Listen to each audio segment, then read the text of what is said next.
When you forgot something, don't say only I forgot. Sound more polite in English.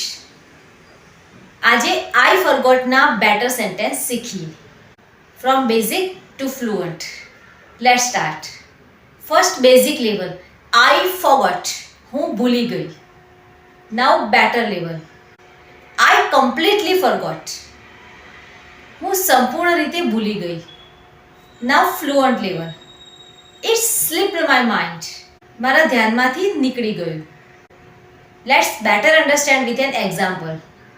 Sorry, it slipped my mind.